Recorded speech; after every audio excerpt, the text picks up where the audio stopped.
감사드립니다. 예수님께서 정말 나의 등 뒤에서, 우리 한 사람 한 사람 등 뒤에서 우리를 제촉하시고 또 우리에게 힘을 주시고 정말 우리를 도와주실까요? 네. 이 세상에 사람이 그렇게 많은데, 예수님 믿는 사람이 그렇게 많은데, 예수님이 정말 모든 사람 한 사람 그런 관심과 사랑으로 우리를 돌봐주실까요? 네. 우리가 생각할 때는 이 세상에 아무리 사람이 많아도, 이 우주의 별이 아무리 많아도 하나님은 우리 한 사람 한 사람 정말 지극한 관심과 사랑으로 우리를 돌보시는 그런 분이 하나님이심을 우리가 깨달았고, 정말로 그런 분이 하나님이시라는 것을 우리가 믿기 때문에 오늘 이 자리에 와 있는 것입니다. 오늘은 자비로운 하나님, 이런 제목으로 말씀을 드리겠습니다. 자비 그러면은 보통 어디서 많이 쓰는 단어지요?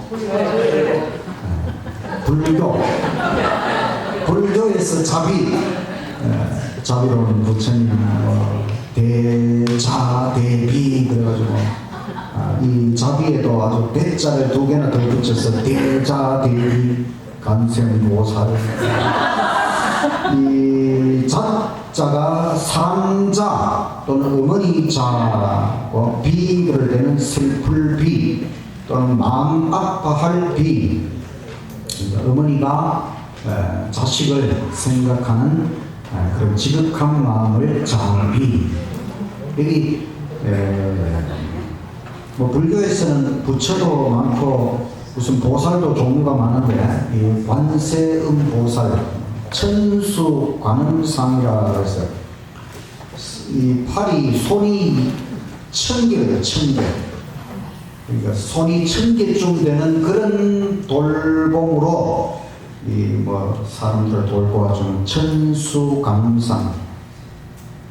불교에서 이렇게 말하지만 우리 기독교에서는 전지전능, 하나님은 팔이, 손이 1000개만이 아니고 전능, 모든 것을 아시고 모든 것을 할 수 있는 전지전능 자비로운 하나님이시다. 하나님은 자비로운 전지전능자이시기 때문에 우리를 얼마든지 돌보시고 얼마든지 우리와 함께 하시고, 자비가 많으신 하나님. 출애굽기 34장 4절, 모세가 돌판 둘을 처음 것과 같이 깎아 만들고 아침에 일찍 일어나 그 2 돌판을 손에 들고 여호와의 명대로 시내산에 올라가니, 여호와께서 구름 가운데 강림하사 그와 함께 거기 있어서 여호와의 이름을 선포하실세, 여호와께서 그의 앞으로 지나시며 선포하시되 여호와로 자비롭고. 여기 자비롭고라는 말은 사실 긍휼 이런 뜻입니다. 은혜롭고 노하기를 더디하고 인자와 진실이 많은 하나님이로라. 자비를 수천 대까지 베푸시며. 자비라는 말이 성경에서는 헤세드라는 말입니다. 자비로 번역할 수도 있고 또는 인자로 번역할 수도 있고, 심지어 이 헤세드라는 말은 뜻이 14가지나 돼요. 자비. 우리가 성경에서 자비라는 말이 나오면 이것은 헤세드라는 말이다. 헤세드의 뜻이 14가지가 되는데, 첫째는 자비, 남을 깊이 사랑하고 가볍게 여김. 두 번째는 긍휼, 불쌍히 여겨 적극적으로 돌보아줌.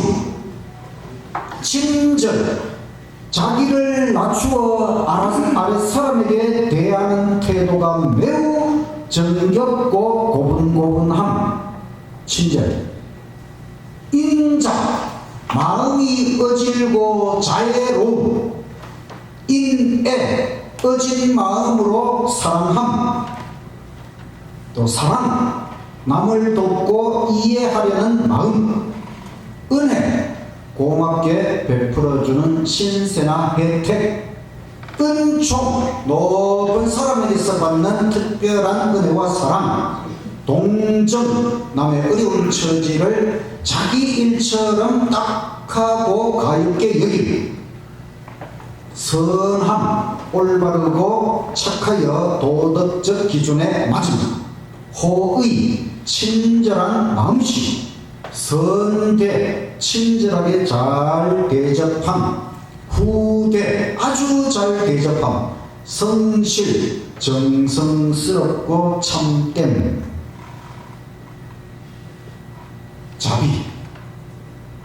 헤세드라는 단어 속에 이렇게 많은 뜻이 있는데, 우리말에는 물론 뭐 자비, 긍휼, 친절 이렇게 14가지 말로 표현할 수 있고, 우리말이 한국말이 참 좋죠, 여러분. 우리는 이렇게 말하면은 말이 굉장히 그러니까 말 자체도 벌써 이 다정다감하고, 제가 이 베트남에 며칠 가서 있어 보니까 뭐라고 말을 하는데 말이 물론 제가 못 알아들어서 그렇겠지만은 굉장히 이렇게 말이 좀 이렇게 투박하다 그럴까 그렇더라고요. 근데 이 한국 사람 말은 제가 알아들어서 그런지, 근데 실제로 그 외국인들이 우리나라 말을 들으면은 알아듣지는 못해도 말 자체가 굉장히 아름답게 들린다고요. 그리고 우리 말이 참 좋은 것입니다. 자비라는 이 말을 영어에는 그냥 멀시라는 말보다 자비 얼마나 좋습니까, 그죠? 자비. 하나님의 자비가 폭발된 것은 십자가이다. 십자가에서 하나님의 자비가 더 늘어난 것일까? 그렇지는 않습니다. 하나님은 항상 자비하시고 하나님의 자비는 무한한 것입니다. 예수님 십자가 때문에 아버지께서 우리에게 자비를 베푸시는 것이 아니다. 하나님이 자비하시기에 십자가를 지셨습니다. 십자가는 아버지와 아들과 성령 삼위일체의 십자가로 이해를 해야 더 분명한 이해가 된다. 하나님은 자비하시기 때문에, 근본적으로 하나님은 자비하시기 때문에 인간을 구원하기 위하여 십자가를 계획하시고 십자가를 지신 하나님. 하나님의 선하심, 어제 저녁에 하나님의 선하심에 대해서 말씀을 드렸는데, 그 하나님의 선하심에서 자비가 흘러나오는 것입니다. 자비라는 단어는 신약보다 구약에서 4배 많이 사용되었습니다. 왜 그럴까요? 신약보다 구약에서 왜 자비라는 말이 4배 더 많이 사용되었을까요? 구약이 더 두꺼워요. 신약보다 구약이 4배 더 두껍기 때문에, 그러니까 결국 신약 구약 전체적으로 자비는 골고루 균형지게 항상 사용이 되었다는 것이죠. 구약의 하나님은 무서운 하나님이 아니고, 구약의 하나님, 신약의 하나님 똑같이 자비로운 하나님, 불변의 하나님, 불변하시는 하나님이십니다.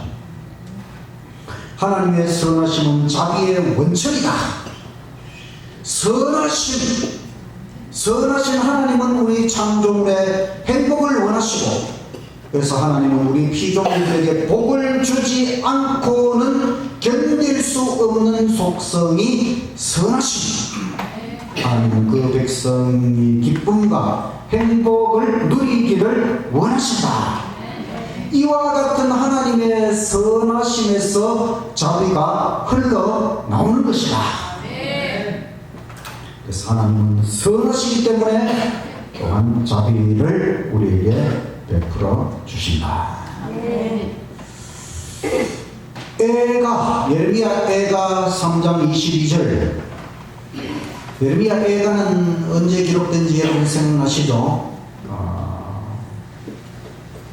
이스라엘 나라가 두 개로 갈라지고, 북방 이스라엘은 아수르의 포로가 되고, 남방 유다마저도 바벨론 제국에 의해서 멸망당하는 그때의 눈물의 선지자 예레미야가 슬픔의 노래를 부른 것이 예레미야 애가 3장 22절. 여호와의 자비와 긍휼이 무궁하심으로 우리가 진멸되지 아니함이니이다. 하나님의 자비와 긍휼은 무한 끝이 없다. 그래서 우리가 진멸된 것이 아니라, 예레미야 선지자가 그렇게 눈물로 호소했지만 이스라엘은 하나님께로 돌아오지 않았고, 결국은 바벨론에 의해서 멸망당하고 포로되어 갔지만은, 그러나 선지자가 봤을 때에 아직 진멸된 것이 아니다. 완전히 망한 것이 아니다. 왜냐하면 하나님의 자비와 긍휼이 무궁하기 때문이다. 시편 41편 3절에 여호와께서 쇠약한 병상에서 저를 붙드시고 저의 병중 그 자리를 다 고쳐 펴시나이다.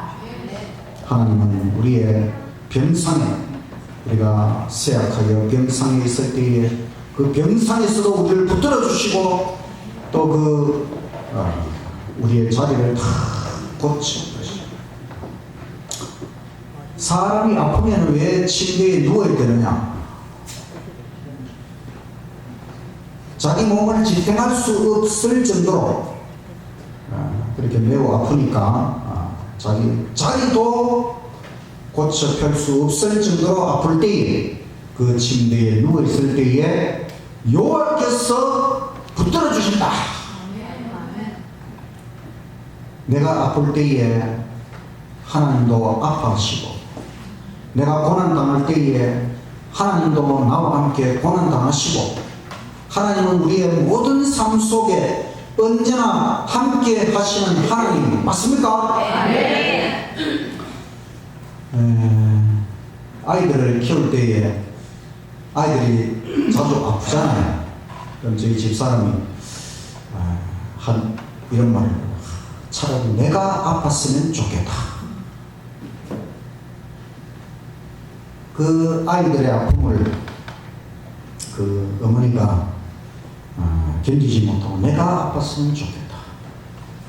하나님께서 정말로 우리가 아플 때에 하나님 우리와 함께 아파하시고, 함께 슬퍼하시고, 함께 고난당하시고, 이것은 하나님이 무한히 선하시고 무한히 자비하시기 때문에 언제나 우리와 함께 하시는 이 하나님을 꼭 기억하시기를 간절히 바랍니다. 아멘.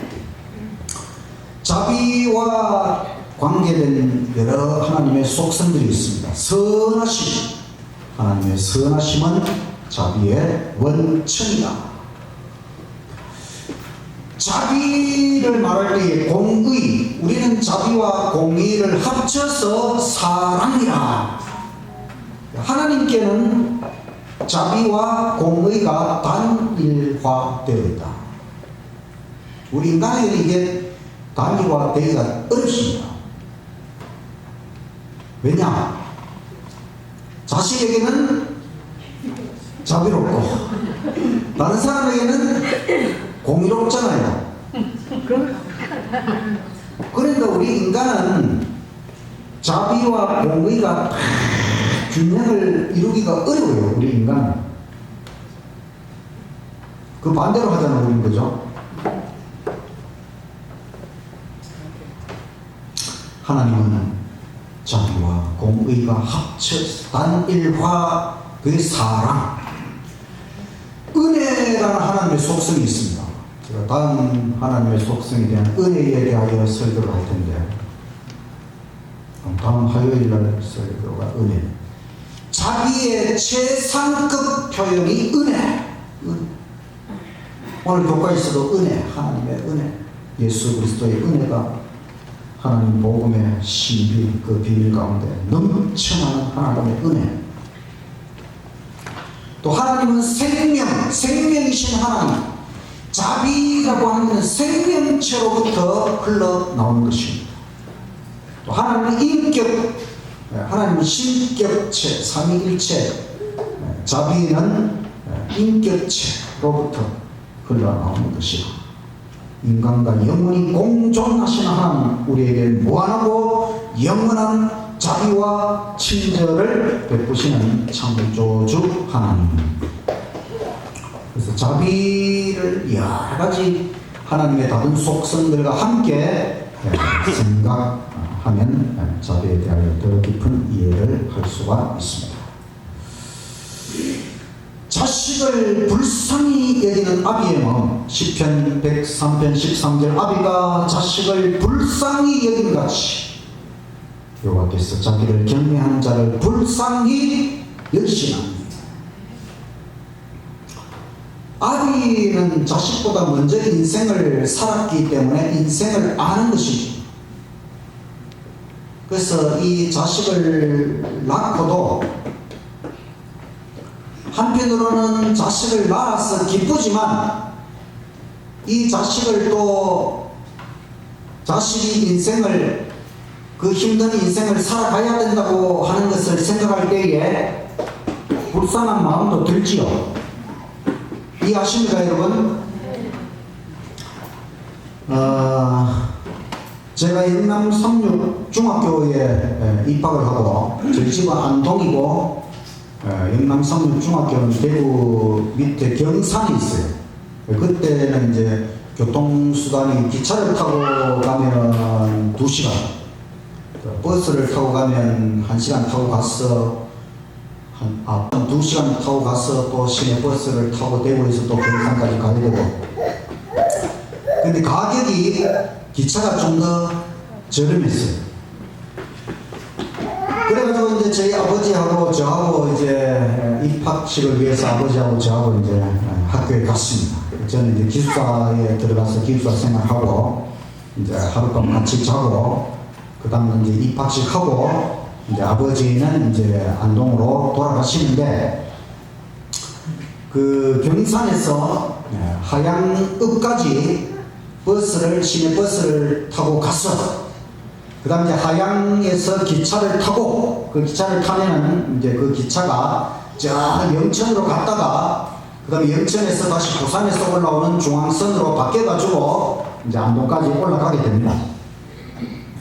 근데 저희 아버지가 이제 나중에 하시는 말씀이, 이제 저를 입학시켜 놓고 이제 집으로 돌아가는데, 하양에서 기차를 탁 올라타니까 눈물이 나기 시작해가지고, 집에 도착할 때까지, 집에 도착하는 거기 이제 집에 도착하는 역이 운산이라는 역이거든요. 지금은 역이 아예 없어져 버렸어요. 거기 이제 운영을 안 하는데, 그 역까지 가는 동안 한 2시간 동안 계속 눈물이 흐르더라. 그 제가 좀 생각을 해보니까 하양역에서, 그 다음에 금호역, 동정, 그 다음에 영천, 화산, 신령, 봉림, 화본, 우보, 탐리, 비봉, 의성, 읍동, 단촌, 운산 14개 역을 지나가는데 2시간 동안 계속 눈물이 나더래요. 저희 아버지가 약한 사람이 아니거든요. 아주 강합니다. 얼마나 성질이 그거 하냐면, 누구라도 우리 아버지한테 못되게 했다. 참지를 못해. 바로 가서 즉각적으로. 물론 예수님 믿고 많이 변화가 됐기 때문에 지금 그렇게 안 하시지만 아주 강해요.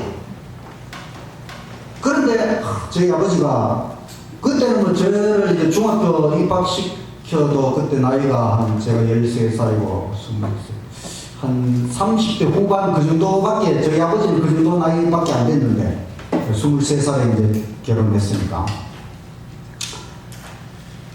그런데 이 아이를 학교에 이제 입학을 시켜놓고 집으로 돌아가는데 왜 그렇게 눈물이 났을까? 아마 이제 제가 이제 중학교 이제 그때 13살, 14살 그 어린 나이에 이제 기숙사 생활하고 또 이제 부모님과 떨어져서 그렇게 생활을 해야 되니까 그런 모든 이제 앞으로 닥쳐올 인생을 다 생각할 때 아버지가 자식을 불쌍히 여기는 그런 마음으로 아마 눈물이 났을 것이다. 하나님께서는 여호와께서 자기를 경외하는 자를 불쌍히 여기신다. 탕자의 아버지,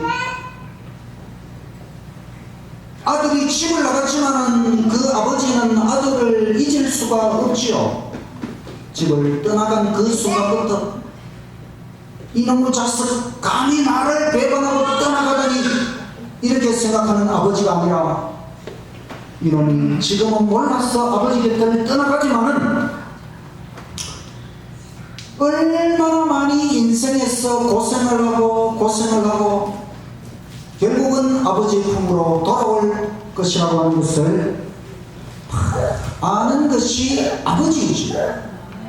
인생을 먼저 살아본 아버지, 아니 모든 것을 아시는 전지하신 하나님의 눈에는 우리가 하나님을 배반하고 하나님을 떠나갈 때에 이 세상 속에서 어떤 인생을 살아갈지 너무나 잘 아시는 하나님, 우리를 불쌍히 여기시는 하나님, 자비로운 하나님, 그래서 우리를 불쌍히 여기셔서 십자가를 지신 하나님이라고 하는 것입니다.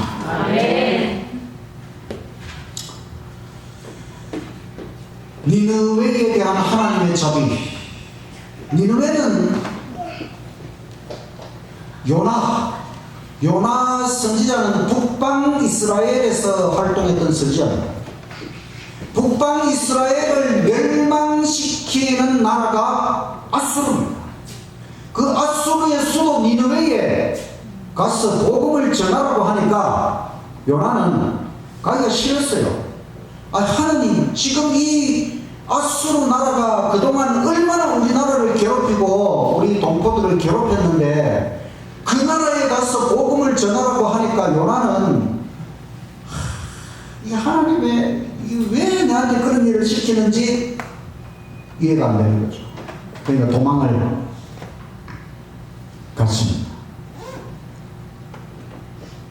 하나님께서 풍랑을 일으키고 결국은 요나가 물고기 뱃속에 들어가서 해결을 하고 다시 니느웨에 가서 복음을 전했는데 니느웨 사람들이 복음을 받아들이고 하나님께서 그 내리고자 했던 재앙을 안 내리시기로 해버렸습니다. 요나가 이제 성질이 난 것입니다. 하나님께서 심의 교훈을 보여주셨죠. 요나 4장 10절, 그러자 주께서 말씀하시기를 너가 수고도 아니하였고 기르지도 아니하였으면서도 하룻밤에 나와서 하룻밤에 없어진 그 방능구를 긍휼히 여겼거늘 자기들의 오른쪽 왼쪽도 분별할 줄 모르는 12만 이상 되는 사람들과 많은 가축들이 있는 저 큰 성읍 니느웨를 내가 아끼는 것이 부당하냐? 하나님께서 이 요나의 그 속 좁은 마음을 해결해 주시기 위하여 박는 굴을 하나 탁 놔도록 하고, 하루 사이에 그게 막 자라나서 그늘을 탁 만들어서 요나가 거기 그늘에 가서 쉬고 있는데, 그 다음에는 또 벌레가 나와서 그 박는 굴을 잘라버렸어. 그래서 막 시민질 내고 이렇게 하니까 하나님께서, 야, 박는 굴을 위해서도 너가 그런 극렬한 마음을 가졌건만, 이 녀석에는 자고를 분간하지 못하는 12만이나 되는 죽어가는 영혼들이 있다. 그 영혼들을 하나님께서 맡기시고 구원하려고 하는 이 마음이 너가 볼 때에 그렇게 부당한 일이냐. 그래서 요나서가 짧지만 우리에게 보여주는 것은 이 요나 선지자의 그 속 좁은 마음, 바로 우리 죄인들의 마음과 하나님의 넓으신 마음, 어떻게 해서든 이 죽어가는 죄인들이라 할지라도 구원해 내시려고 하는 하나님의 자비로운 넓으신 마음을 우리에게 대조하여 보여주고 있는 것입니다. 우리가 사람들을 바라볼 때에, 영혼 구원 사업을 위하여 나아갈 때에 바로 이런 하나님의 자비로운 마음, 긍휼한 마음, 넓은 마음을 가지고 사람들을 구원하기 위하여 나아가는 저와 여러분이 되시기를 간절히 바랍니다. 소돔 고모라를 멸망시키기 전에 하나님께서 아브라함을 찾아오셨지요. 아브라함이 그 소돔이 멸망당한다는 소식을 듣고 그 소돔에 자기 조카 롯도 살고 있는데, 하나님 앞에, 하나님, 거기 소돔성의 의인이 50명 있으면은 그거 하나님 멸망하시렵니까? 하나님께서, 그래, 50명 있으면 내가 멸망 안 하지. 또 조금 있다가 하나님 5명 줄여가지고 45명 있으면은, 45명 있어도 멸망 안 시킵니다. 40명 있으면 어떻게 하시겠습니까? 그래도 멸망 안 시킵니다. 30명 있으면 그래도 멸망 안 시킵니다. 20명 있으면 그래도 멸망 안 시킵니다. 10명 있으면 하나님께서 그래도 멸망 안 시킵니다. 아브라함이 많이 깎았습니까? 시장에 가서 이 정도 깎으면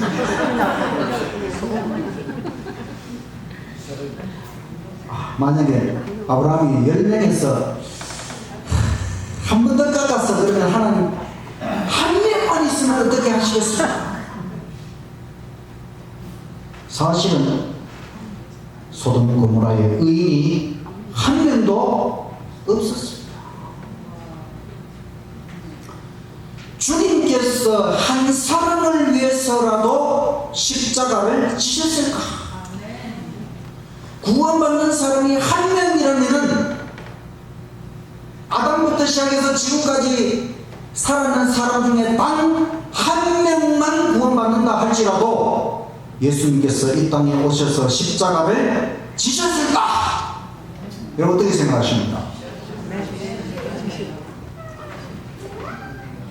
실문교훈 187쪽에 이런 말씀이 있어요. 그 밑에 있는 거, 잃어버린 영혼이 단 한 사람뿐이라 할지라도 그리스도께서는 그 한 영혼을 위하여 죽으셨을 것이다.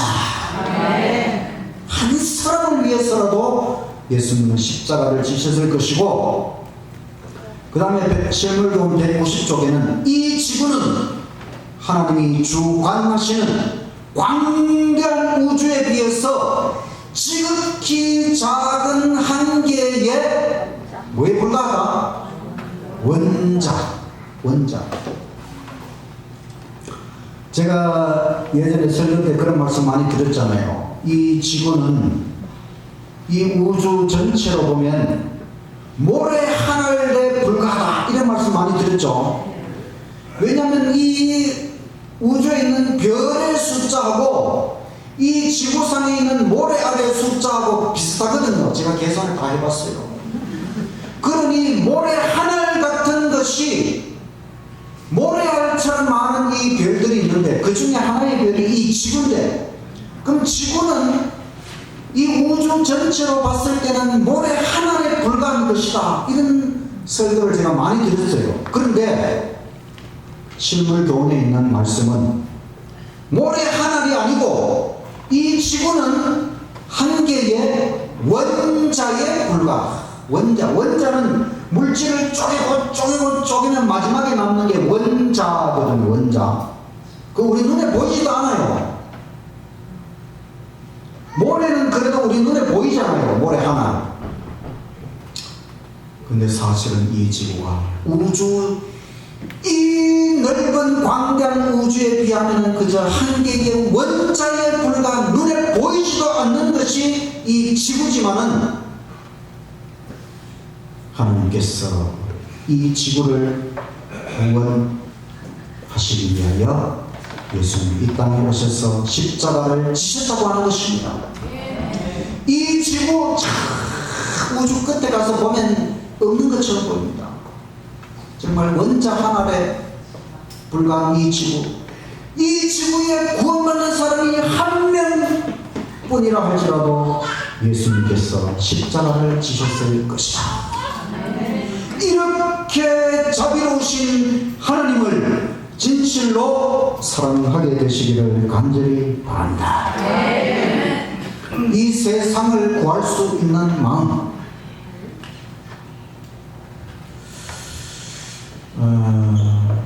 하버드 대학교 한 학생이 아프리카에 가서 슈바이처 박사를 만났어요. 슈바이처 박사가 그 아프리카에 가서 이 사람 의사죠.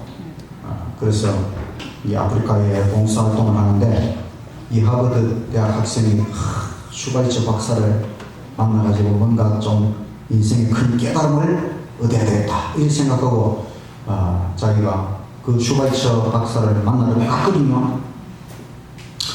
근데 이 학생을 만나주지를 않는 것입니다. 그래서 이제 실망을 해가지고 그러면 다시 돌아가지 그러고 이제 있는데, 갑자기 큰 비가 와서 마을이 온통 물에 잠기게 되었는데, 그 한 이 아이가 그 한센병, 나병을 앓는 한 아이가 물에 빠진 것을 보고 이 학생이 뛰어들어가서 구해줬어요. 그러고 나니까 이제 슈바이처 박사가 이 학생을 불렀어요. 그리고 하는 말이, 내가 며칠 자네를 지켜봤더니만은 자네가 전혀 나를 만날 준비도 안 돼 있는 것처럼 보였고, 그래서 그냥 지켜보았는데, 어제 자네가 그 물에 빠진 그 아이를 구해주는 것을 보고 자네의 마음속에 긍휼의 마음이 있는 것을 보았다. 세상을 구할 수 있는 것은 의사나 약이 아니고 자비의 마음이다. 네. 이 슈바이처 박사가 의사지만 자기의 의술이나 어떤 약이 인간을 구원할 수 있는 것이 아니고, 인류를 구원할 수 있는 것은 바로 자비의 마음, 우리의 마음속에 정말 자비의 마음, 그것이 있어야 진정한 봉사와 섬김과 사랑의 삶이 가능하다는 이런 깨달음을 그 학생에게 준 것입니다. 바로 예수님께서 우리 인류를 구원하기 위하여 예수님의 마음, 자비로운 마음을 가지고 예수님 이 땅에 오셔서 십자가를 지셨기 때문에 우리도 자비로운 마음, 하나님의 마음을 가지고, 예수님의 마음을 가지고 모든 사람을 대하고 구원하기 위하여 나아가게 되기를 간절히 바랍니다. 네. 무슨 옷을 입을까? 골로새서 3장 12절 다 같이 읽겠습니다. 시작. 그러므로 너희는 하나님의 택함을 받은 거룩하고 사랑받는 자로서 자비로운 마음과 친절과 겸손과 온유와 오래 참음으로 옷 입으라. 우리가 다 옷을 입은 것처럼 바로 이 자비로운 마음과 친절과 겸손과 온유와 오래 참음으로 옷 입으라. 제가 이 옷을 우리가 입는 옷하고 비교를 해보니까 일단 자비로운 마음의 옷. 우리가 이 진짜 옷도 있지만 우리 마음에도 옷이 있다. 친절의 옷은 거룩. 우리 거룩, 친절. 항상 우리가 이 사람들을 대할 때 친절하게 대하는 것, 참 친절의 옷을 입고 겸손의 옷을 입자. 겸손의 옷은 양말입니다. 옷 중에 제일 더러운 게 뭘까요? 양말이겠죠. 양말은 항상 더러운 거나 뭐나 다 밟아야 되니까. 그리고 우리 발이 또 이게 몸을 지탱하기 위해서는 발이 항상 막 땀이 나고 또 이렇잖아요. 그 모든 것을 다 감싸주는 것이 양말이죠. 양말. 그래서 우리는 겸손. 근데 양말은 잘 보입니까? 안 보입니까? 잘 안 보이죠? 그래서 우리는 겸손. 우리 자신을 감추고 겸손의 양말을 입고 온유의 옷을 입자. 온유는 속옷입니다. 속옷. 우리의 속옷은 눈에 보이지 않지만 우리 마음속에 항상 온유라고 하는 속옷을 가지고 사람들을 온유. 예수님이 그 온유와 겸손으로 예수님께서 우리에게 배우라고 하셨는데 예수님처럼 우리가 온유의 옷, 속옷을 입고 오래 참음의 옷을 입자. 오래 참음은 모자입니다. 왜 제가 이 오래 참음을 모자에다 비유를 했는가 하면 화가 어디까지 치밀어 올라와도 머리 끝까지 치밀어 올라온다 할지라도 오래 참음. 그래서 우리 화가 날 때 머리 끝까지 올라가다가 입으로 튀어나오면 안 되는 것입니다.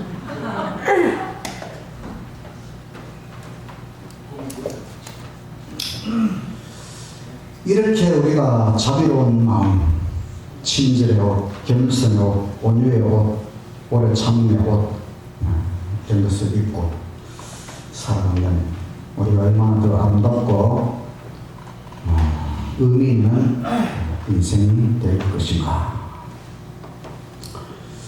인도의 성자 불리는 썬다신 이야기 이렇게 들어보셨을 거예요. 눈보라가 치는 어느 날 이 두 사람이 산을 넘고 있었는데 노인을 만났어요. 이 두 사람 중에 하나가 썬다신인데 썬다신이 자기 친구에게 야 우리 저 노인을 도와주자 이러니까 이 사람이 야 지금 이 눈보라 치고 우리 잘못하면 우리 둘 다 죽을 수 있다. 그러니까 나는 못 도와주겠다. 혼자 이제 가버렸어요. 그래서 썬다신이 할 수 없이 이 노인을 모시고 가다가 점점 눈보라가 심해지고 결국은 이 노인을 자기가 업고 갈 수밖에 없었어요. 막 그래 이 노인을 업고 막 땀을 뻘뻘 흘리면서 막 가다가 보니까 한 사람이 쓰러져 있는데 보니까 앞에 혼자 먼저 갔던 자기 친구가 죽어 있었어요. 너무 막 눈보라가 심해가지고 그 추위에 그 사람이 죽어 있었어요. 그러나 이 썬다신하고 이 노인하고 막 업고 막 가다가 이 땀이 막 뻘뻘 나고 이래가지고 그 자기 체온이 노인에게도 전달이 되고 그래서 두 사람은 살아남고 혼자 살려고 했던 그 사람은 죽었다. 그래서 자비와 긍휼을 베풀면은 결국 사람을 살리고 자신도 살게 된다. 무한한 자비의 하나님. 하나님의 무한한 자비. 하나님께서 무한히 자비로운 하나님이시기 때문에 우리를 구원하시고 우리와 함께 하시고 언제나 우리와 함께 하시는 하나님. 정말 자비로운 하나님. 너무너무 감사한 하나님. 이 무한한 자비의 하나님을 우리도 닮아야 돼. 그래서 우리의 자비의 옷을 입고 친절의 옷을 입고 긍휼의 옷을 입고 서로 불쌍히 여기고 또 넓은 마음을 갖고 자비로운 하나님께서 우리에게 얼마나 많은 자비를 베풀어 주셨습니까? 그 하나님으로부터 받은 자비와 은혜와 사랑 우리도 사람들에게 나누어줘. 그게 바로 자비의 옷을 입고 우리가 사람들에게 하는 그 말 한마디 행동이나 표정이나 모든 것 속에 하나님의 자비가 묻어난다면은 그것이 바로 하나님을 전달하는 것이고 하나님께서 원하시는 구원이 거기에서 시작이 되는 것이죠. 우리 모두가 정말 자비로운 하나님을 닮아서 자비로운 모든 성도들이 다 되시기를 간절히 바라면서 말씀을 마치겠습니다. 아멘.